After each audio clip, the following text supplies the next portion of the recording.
a lot of places here in the United States, the cheapest real estate in Germany is actually in the attic. And so Heiko Gloge, our founder, when he was given the keys to start IGEL, they said, head on up to the attic, and he had sort of a makeshift desk. And like a lot of tech companies that started in humble places, garages and dorm rooms and so forth, we thought it'd be fun to start this series with the attic and talk more about leadership, values, origin stories, because everybody in this room has a backstory, right? And it's amazing to unpack some of that and learn about people and what shaped them as they came into this industry. So I hope you guys enjoyed some of the attics that we did. And this attic is obviously very special because we're going to have 5 amazing heavyweight people up on the stage with us. So I'll ask them to join. Mark, if you could take the second chair there. And then we're going to have Sumit, and then Scott, Manchester, Sridhar, and then we'll close the other end with Tarkan. So I'm very excited to have these guys on the stage, and I hope somebody gets a picture of this. These 5 guys on the stage. Who else could do this but IGEL, right? And the ground rules here were, we actually did it, I didn't give them any of these questions, right? So a lot of these panels you see are a bit contrived. And so what I wanted to do was basically ask them questions without them seeing them coming. So the first question I have for you all is, I know everybody in this room knows you all pretty well, but I want you to introduce yourself and tell us something that no one in this room knows about you.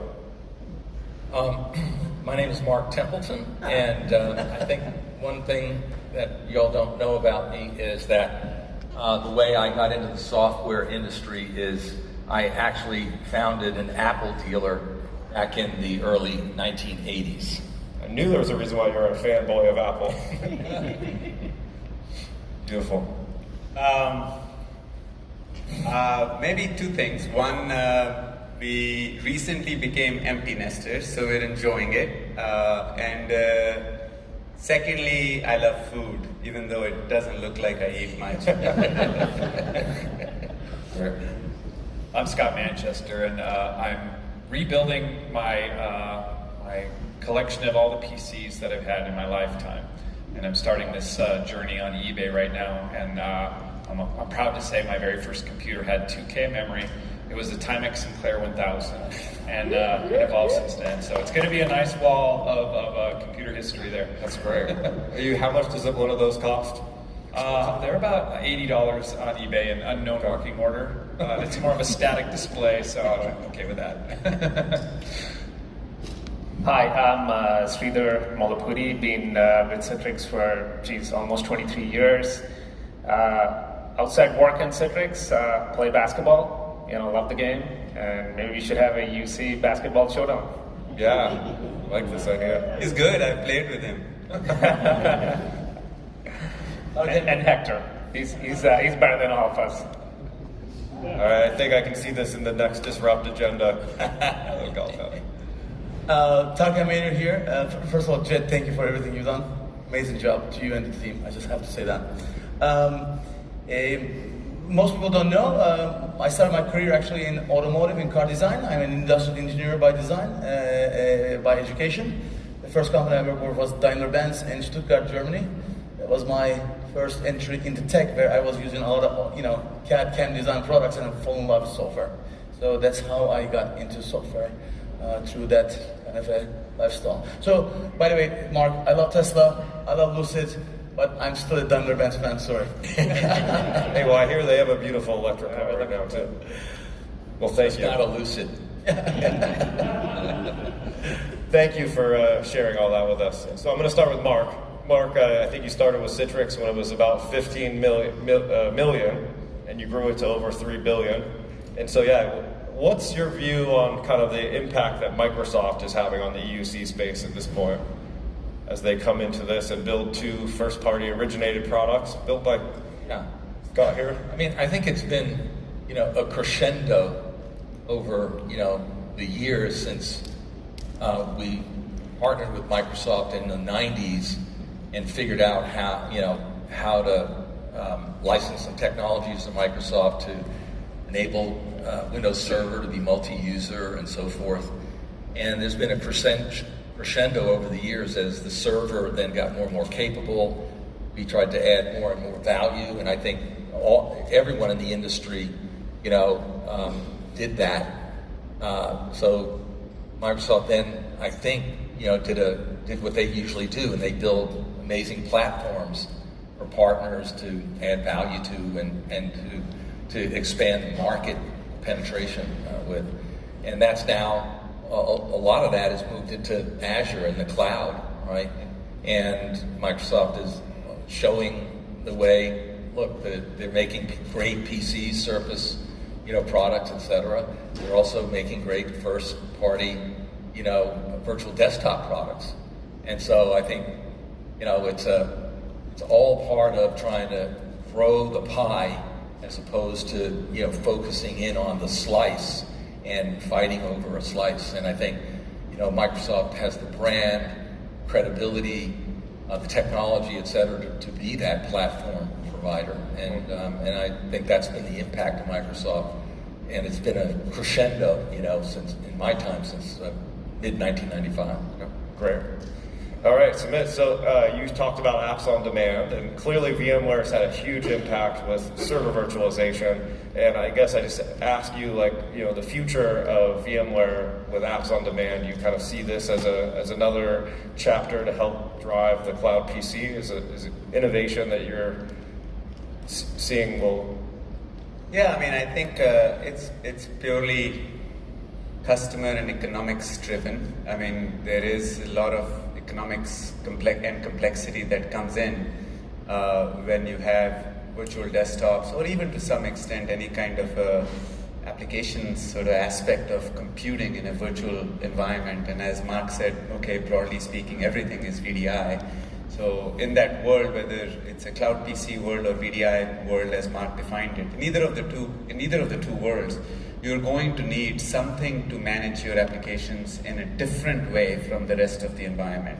Okay, so whether you go towards VDI being delivered from cloud as a form factor or more of a reimagined cloud PC environment, you would need to sort out an application. Otherwise, it doesn't scale. Not everyone's going to get the same desktop. Not everyone's going to use the same applications. Economically, it doesn't work. So we're excited about that capability. We acquired App Volumes, to be candid, with a similar vision. We learned there were technical limitations with the layering and how we had to do what we had to do at that point in time. And it's been an impressive journey by the team at VMware who's been stuck with it. And we're excited about the launch of the technology, and I truly believe it's essential for something like Cloud PC. Yeah, great. All right, we'll go on to Scott. So Scott, we've talked about the 500 million enterprise PCs that are out there today, fat clients. 3 years from now, how many of those do you think can be cloud PCs?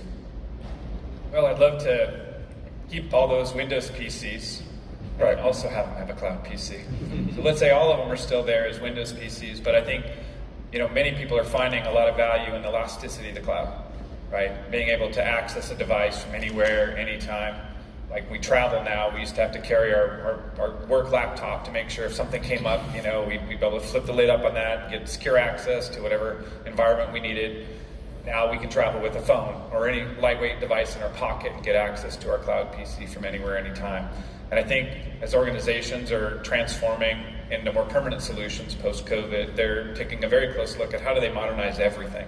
We heard about that from many of the speakers throughout this whole event, that this was a driving force for people to really look at their entire estate, everything from their security footprint, from the devices they're handing out to their employees, and to how they're providing secure access to their corporate work environment.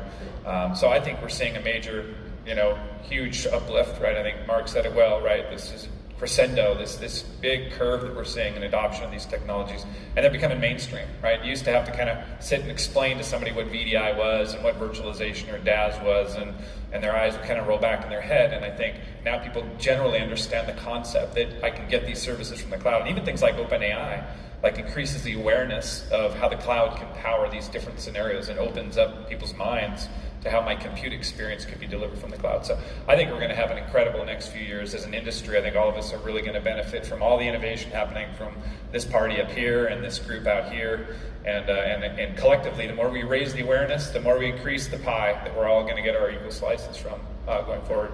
So October 2025, Windows 10, end of life, right? You think this will also help drive?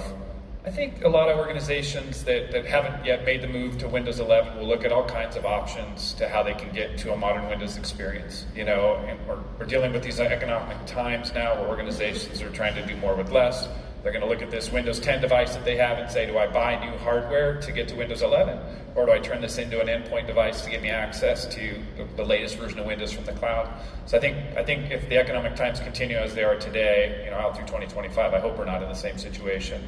I think you're going to see a lot of people trying to repurpose those devices, get longer lifespan out of them, and then get their Windows experience from the cloud. They want to hang on to their cabinet. I know it's hard to pin you down on a number, but hundreds of millions or tens of millions? What are we talking I think here? that's a great goal for all of us as an industry, right? I think we should go after the whole 500 million or whatever the right number is, you know, around that. But I think that should be our target. There's really not, I can't think of many good reasons anymore why you have to have all your compute physically constrained to this physical device. And again, opening the eyes of what can search do for me? What can Copilot do for me when I can use the power of the cloud? I think that opens people's minds to this device can be even more powerful when I pair it to the cloud. Beautiful. Sumit, I was very excited when I saw the restructuring at Citrix. Can't see you because of the light. So Sridhar, I was very excited that when we looked at the restructuring that happened at Citrix, you know, the R&D and your team of all the really smart people in the Citrix development organization were kind of untouched, and in fact, you're going to be expanding and investing in this area. And given everything that's going on in the market, and the fact that you're sitting on the largest install base of VDI in the world, you know, kind of what are your priorities to kind of help pull that install base into this cloud PC era? How much time do you have? This is the rest of the panel. You're off the hook. No, look, great question. You know, last year I would say, Jed, was a transformation year for us. You know, obviously, you know, Hector talked about the go-to-market transformation, but look, for us, the priorities and focus are pretty simple, right? One, focus on our customers, install base. All our customers, doesn't matter what the size it is, invest in product and technology. We are hiring, by the way, if anybody's looking, to join Citrix from product and engineering. Look, at the end of the day, we are a technology company, right? Which is, we got to innovate. So we are doubling down on product and technology. I would say one difference maybe in the past 4 or 5 years you've seen is we are trying to innovate with customers as sometimes away from customers, right? You know, stop chasing different markets and other stuff where you don't exist. Put your R&D dollars on your core products, core markets, core customers, and expand with them. I think that's the philosophy change. Second, invest in customer experience. Look, at the end of the day, when we get into a customer call, if they're not happy with your product support, it doesn't matter what innovation you want to talk, they're not going to talk about it, right? So we're doubling down on support, having that, great customer experience. And third, meeting where the customers are.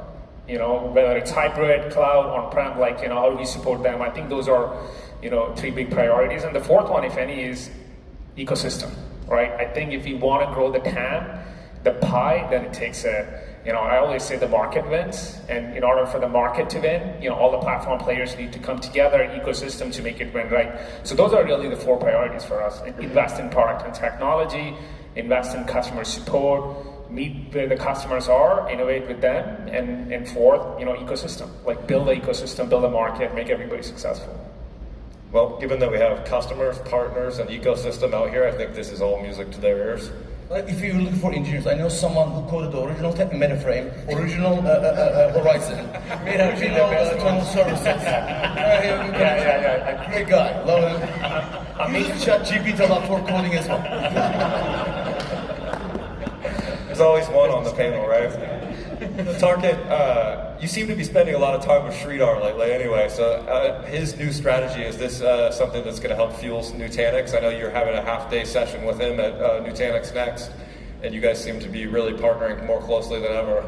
Yeah, so look, I've been complaining to him forever, why did he stop doing synergies? Because those are amazing events where all this love started, and obviously, absolutely, right?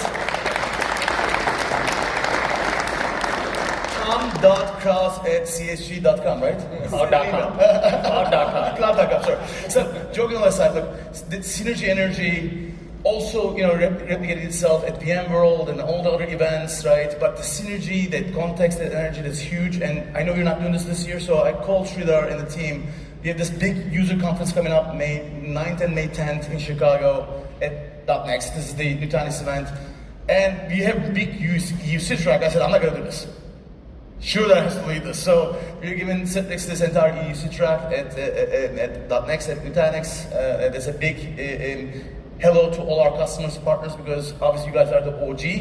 Thanks to Mark, everything you went through, Sumit, your presentation, the entire network with Microsoft and everybody else. And a lot of ecosystem which is in the audience with management, products like ControlUp and security products like Improvada. All those people are going to be there. The entire channel ecosystem, we want to make sure that we do this together. So that's a big thing, and we're super excited about that later in May. And one last piece I want to add to everything that you asked earlier that I didn't want to mention, but you know what? Heck, we mentioned this in Germany.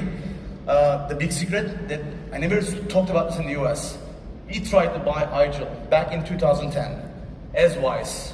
There was a banker in the middle. That bank is not anymore in Switzerland available. You can now UBS, the name doesn't matter.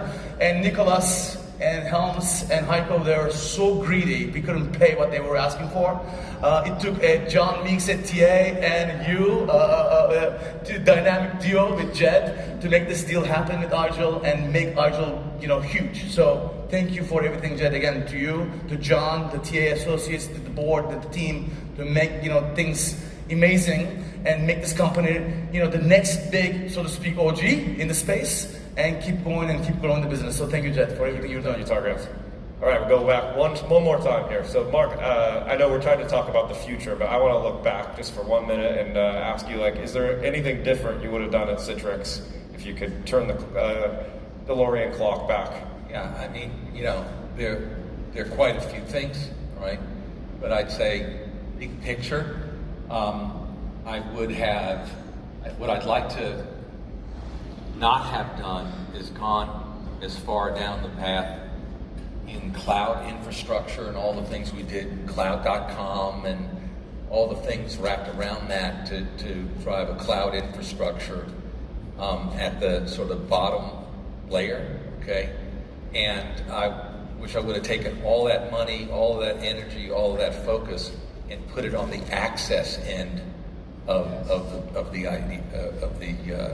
the story, because I think we got distracted by low-level infrastructure. We weren't a logical provider of low-level infrastructure for clouds, etc. And it's quite the opposite when you look at kinds of access technologies. And there are a whole range of things around authentication and identity and all of those kinds of things. And I wish we had done those things instead. Good answer, thank you.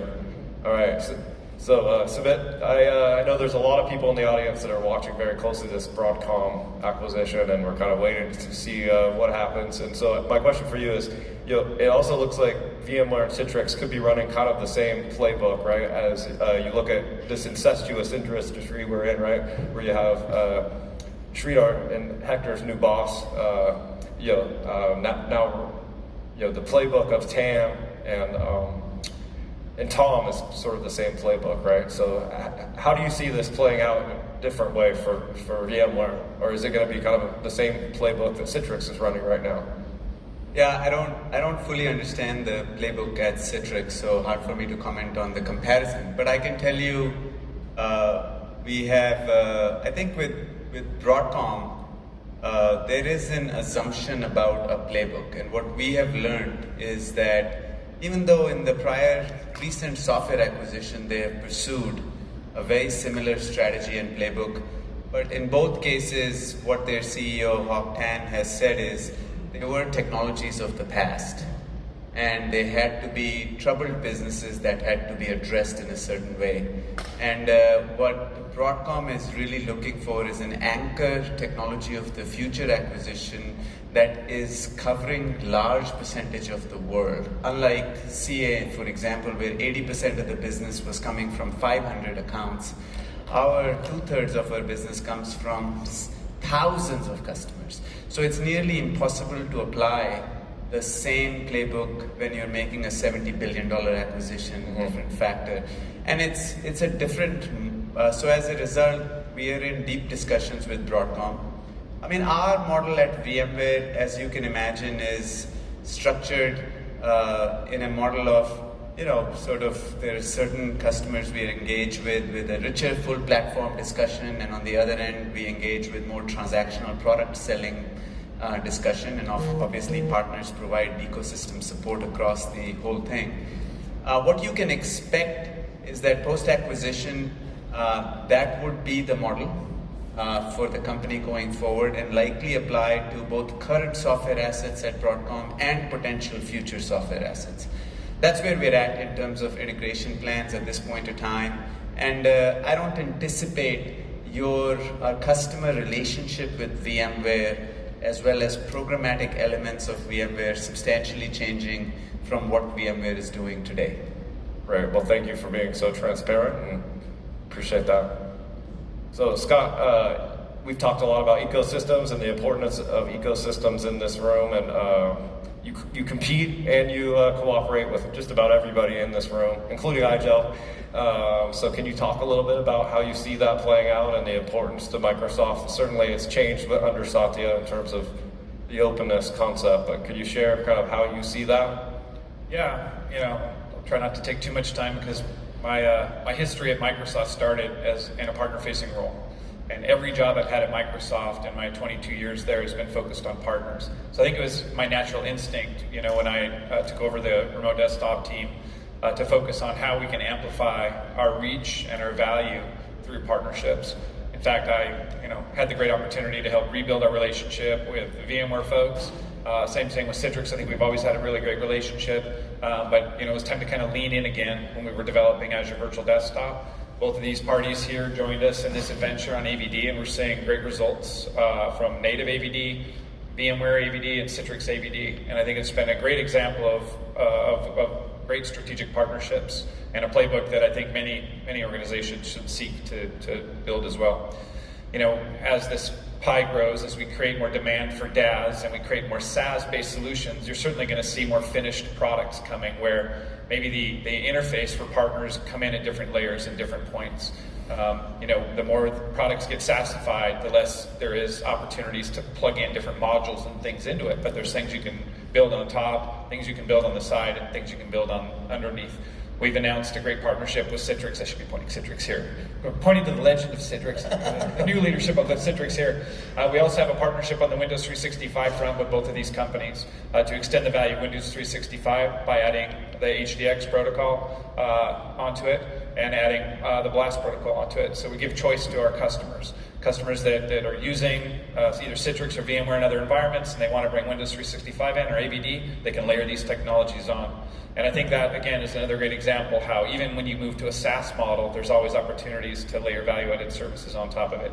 But ultimately, I think your original question to Mark is a good one. Like, how does Microsoft help create demand for this? Because I think as the pie gets bigger, we're competing less, right? We're just going after different customers and all the opportunities that are created by this.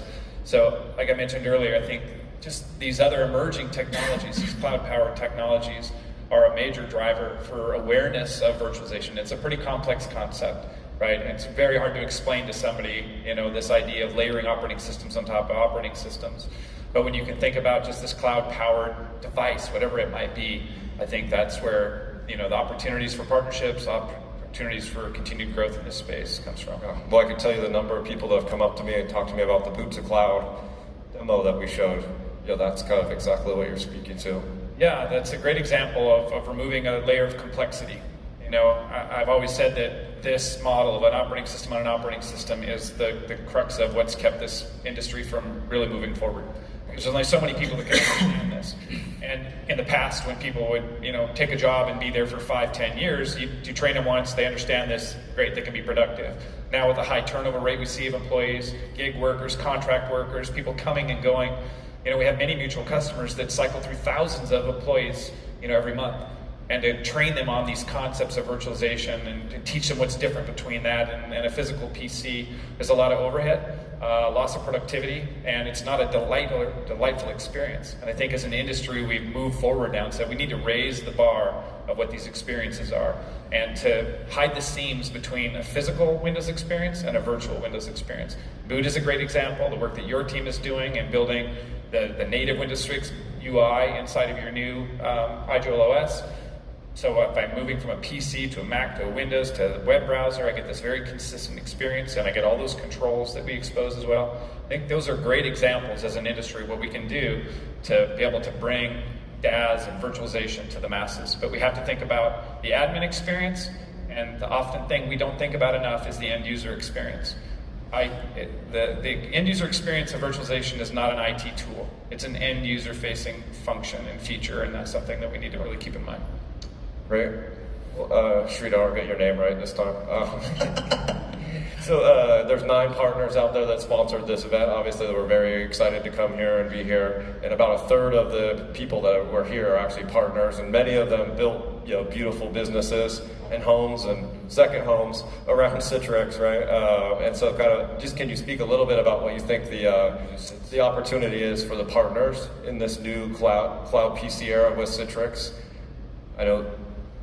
Look, yeah, I think we have the ISV partners. Obviously there's a lot of them. Work closely with them, integrating the products to make sure when customers are deploying our products, it's a great end-to-end solution, right? I think that's one.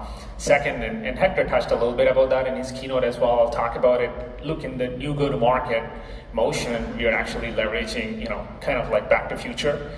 Focus on the channel, focus on the partners, and serve the customers through the partners much better, do a better reach of the customers as well. Bro, I think it's a win-win situation. I think it's a great opportunity for the partners to own the customer, working with us, again, we own the support, great product experience, but I think it's a great opportunity for partners to serve a larger base of customers. So.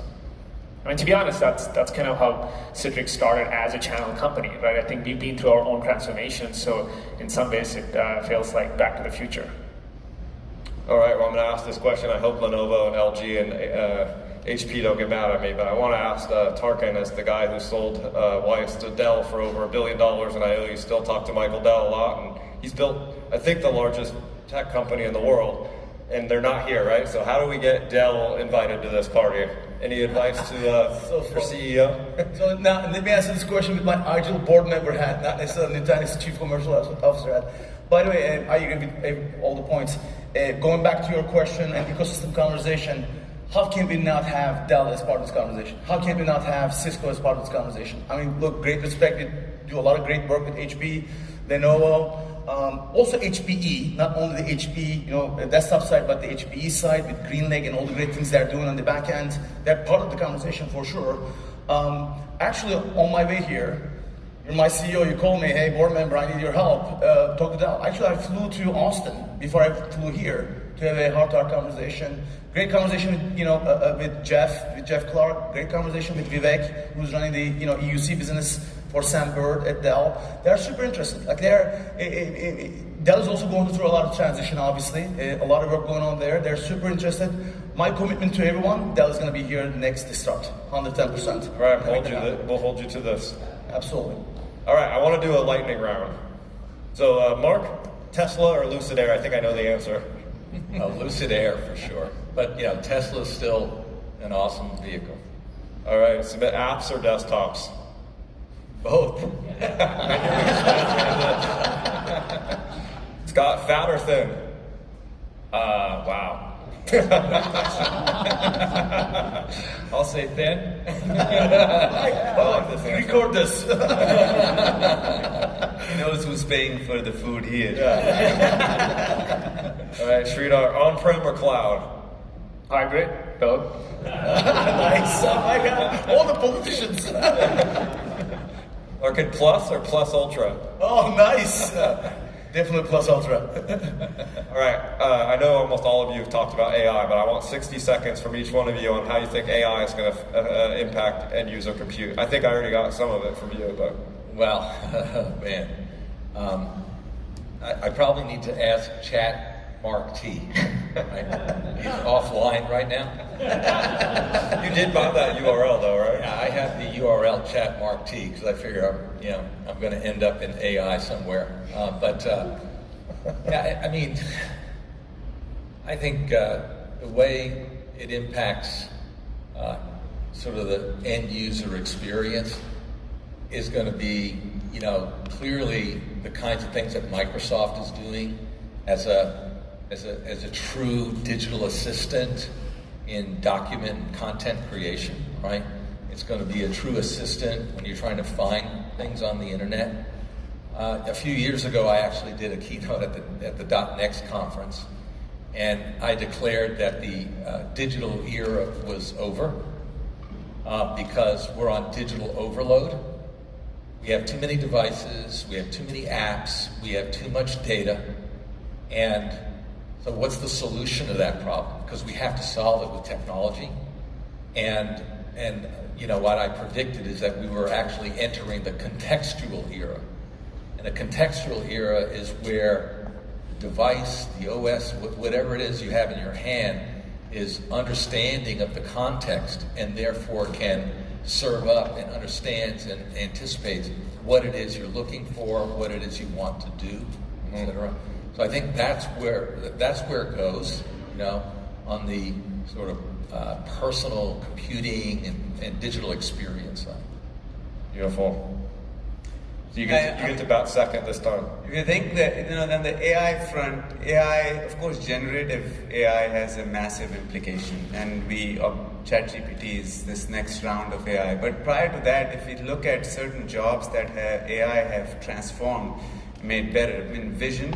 At this point in time, you can't design products without vision-centric AIs that have been visual creation of movies we watch, products that get designed. Without AI, they're nearly impossible. I think same thing in computational AI that's been around will continue to get more powerful. Generative AI is going to have a profound impact on workforce and work styles, in my opinion. Because if you do an assessment on how many jobs are done in summarizing information, both in the US and global, that number is quite scary. It's about 15 to 20%. And it's estimated, even by Microsoft, that more than 50% of those jobs can be done by generative AI today, not even going to ChatGPT 5 and 6 and how it evolves. So it fundamentally is going to change a high percentage of workforce and work styles. I think the prior iterations and generations of AI didn't have that level of impact because they were mostly related to creating new things, enablement of new things, not related to efficiency. My prediction is that's how businesses will start it. The way we're doing it is we're doing it in three-phase approach, three-horizon approach, and that's not inconsistent with a lot of peers I speak with. Peer one is about enablement, with an eye towards enablement drives efficiencies. And I speak with insurance companies, I speak with, think about how many people are just creating documents as summaries in those cases. Banking, government services, energy, and that's the phase one. Phase two is about adding intelligence in our existing products. You're going to see VMware create tons of intelligence, generative AI intelligence. We already add intelligence, but generative AI intelligence into existing products. We've created clear funding for first, clear funding for second, and then we have Horizon 3, which is building new products. And that framework, I believe, will be applied to funding as well as workforce changes in the future. Oh, great answer, thank you. Well, we've seen some of the impact of ChatGPT already on Microsoft. Obviously, how this changed the way we search, the change the way we make PowerPoints. We ask him all kinds of questions. I have a son in college. He's a rising junior in computer science, and he went from writing code from scratch to having code reviewed by ChatGPT to having ChatGPT generate the code for him. It's been amazing to see how his school is already trying to transform and the projects that they give students now and such to adapt because they don't want to take away these tools because they know there's the same tools they're going to be using. Every developer in our team uses some form of ChatGPT to help code reviews, generate code, and it's the future. Certainly from a code development perspective, I think it's going to affect everything we do. AI is going to make everything we do smarter, more efficient, and better. Look, I mean, without repeating all the great points they made, I think one of the things probably is improving in the short-term customer experience, right? Just the amount of cases we see, the customer volume and is really huge, and I think we can dramatically improve that customer experience as well. I think short-term, we're definitely looking at that. I think, Copilot is a great one. I think developer productivity is huge. I think I was hearing like the head of Tesla is like 80% of the code is written by Copilot, which is, huge, massive productivity gains as well, I think, which is great for the whole computing industry. I mean, Jitendra is here, he runs the engineering team for Citrix, and we're doing a lot of innovation around how we can apply that to improving the user experience as well as what it takes to, understand. A lot of times customers, when it's, issues or productivity or security issues, they're looking for a, needle in a haystack, right? How can we improve that? I think there's a lot of applications where we can improve. I'm talking short term. I think long term, there's a, big implications, even in the short term, helping customer experience, helping user experience, helping, from a security, manageability and operations, huge impact. And as Sumit said, it's not, you don't have to wait. I think the technology is already there. It's a matter of implementing it. I think everything is said at this point. Like, I don't want to add too many points to all these discussion points we had, but one thing I'd add, based on what we're seeing, is one, the application of these technologies to vertical applications. Those vertical applications, you kind of talked about it, but beyond like insurance, beyond banking, all the subsegments and the application of these technologies, those vertical apps, is the real opportunity. I mean, this stuff we're talking about right now is the core in the infrastructure, that's great, and there are going to be many other versions of this, but I think the money made, value created, is the apps going to come in the next 3, 5, 10 years, number one. And number two, as you know, Jed, we're big open source investors and developers. Nutanix, the entire stack is a core open source work. Started with, Red Hat, Canonical, KVM, a lot of work with the open source communities. This is another new set of innovations where open source community is going to gain much more value. There's a reason Microsoft bought GitHub, where a lot of those open source developments taking place. Watch out. There's going to be a lot of money-making opportunity, but there's also a lot of going to be risk around security and compliance. These are all areas this community can make money and create solutions for the right outcomes, as Mark, you talked about earlier.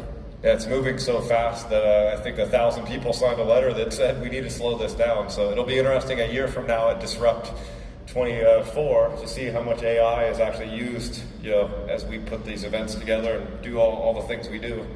So I just want to say thank you. This is a total honor for me to sit here with the 150 plus years of experience that shaped this industry sitting in front of me. I don't know if we'll ever be able to recreate this. I hope we will. But I just want to say thank you on behalf of everyone that's left here, and the Attic will make sure that the whole world gets to see this, and appreciate all of you so much. So thank you so much.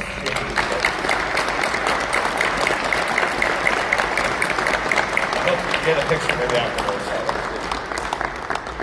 All right, I need the clicker here, and I think we're got a couple words for you before we go. Thank you. Well, thank you all for staying until the bitter end. It's great that you're still here with us. Thank you.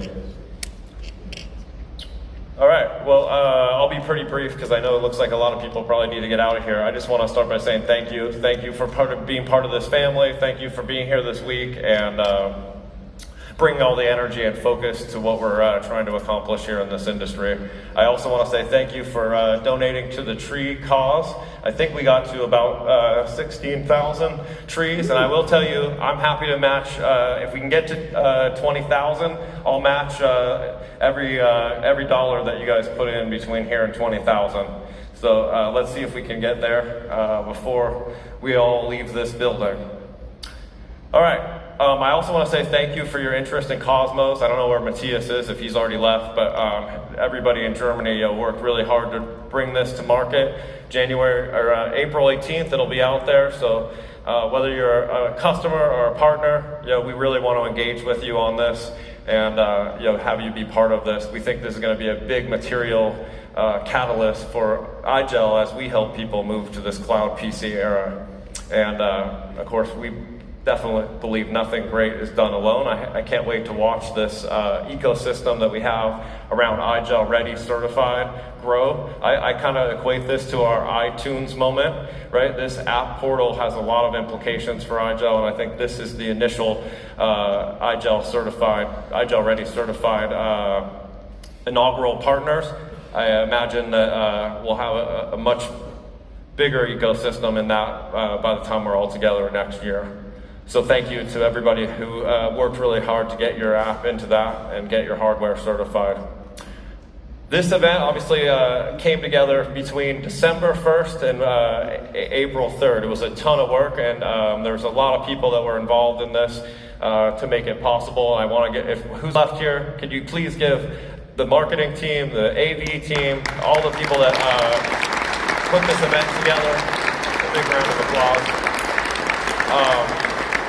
We'd love your feedback. We have a new SVP of marketing, Helen Carroll. She joined us right at the beginning of these events, so she jumped right into the deep end. And we'd love your feedback. It's on the app. It's really easy to fill it out. And the gift of feedback will be appreciative. So I'll close with this. Doug Keeley told me that a year from now or 5 years from now, you really aren't going to remember anything about this event other than the stories and how we made you feel. And so I guess what I want you guys to feel in your heart is that we love you all very much, right? We're very happy that we can bring the EUC community together. And I would like you to believe that this small little German company that 7 years ago most people in the United States had never heard of, had the right vision, had the right people, had the right partners, and had the right execution to really help drive the whole industry forward, right? And I think the history books will show that actually happened. So I just want to say thank you to everybody again. We love you all, and let's go leave the world better than we found it, and have a safe trip home. I hope to see some of you in this world somewhere between now and the next Disrupt. Let's not have another 3-year intermission. And we did also put together a little gift for you. We have this really fun video that will roll, and after that, see you later, and have a safe trip home.